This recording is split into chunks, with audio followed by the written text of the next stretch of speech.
I spent nearly 5 decades chasing shadows, smiles, nods, claps, and fleeting affirmations. I didn't realize it then, but I had made an idol of human approval. I remember being only 6, clutching my spelling notebook, as if the praise of my parents and teachers was the air I needed to breathe. I learned early that applause could buy me attention, and attention felt like love. Between ages 6 and 12, I gave my all to being the perfect daughter, the brightest student, the friend who never said no. I memorized the lines of what a good girl was supposed to be and performed them flawlessly. My teachers adored me, my parents bragged about me, and my friends leaned on me. But inside, I was already tired, exhausted by the performance, afraid that the applause would stop if I paused to rest. Then came my teenage years, ages 13 through 17. Those were turbulent waters. Pleasing adults wasn't enough anymore. Now I had to win the admiration of my peers too. Other girls my age could be cruel, unpredictable. One wrong outfit, one wrong opinion, and you were out. I twisted myself into every possible shape just to fit into the unspoken code of teenage coolness. I laughed when I didn't feel like laughing, pretended to be fine when I was breaking, and agreed with things I didn't believe in.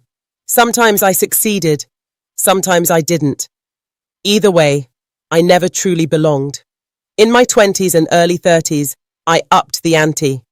Now I wanted to be seen, not just liked. I craved to be applauded at work, at church, on social media, at every family gathering. I wanted people to admire my confidence, envy my drive, and talk about how put together I was. I started mistaking busyness for purpose. The more I accomplished, the emptier I felt. But I couldn't stop. The addiction to recognition ran deep. Then came marriage, career, motherhood, responsibilities piled up.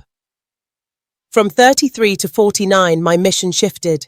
Now I needed to impress my husband, my colleagues, my boss, and the world around me.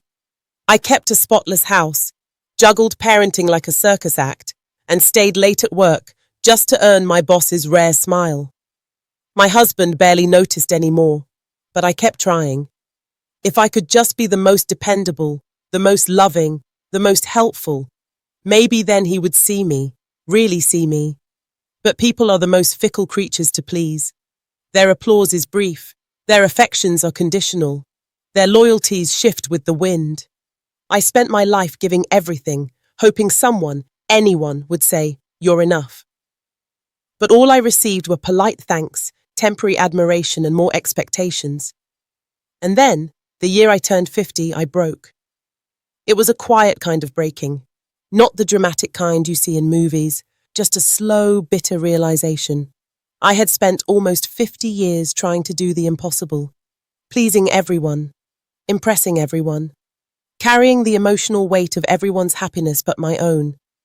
I sat on the edge of my bed one night, weary beyond words, and whispered a question to the ceiling. Is there anyone I can truly please? Someone who won't forget, who won't take, who won't disappoint me back. That night, I met him. I didn't see Jesus with my eyes, but he came. He came into my heart like light into a cave, warm, quiet, absolute. There was no thunder, no angels, just peace, a peace that felt like home.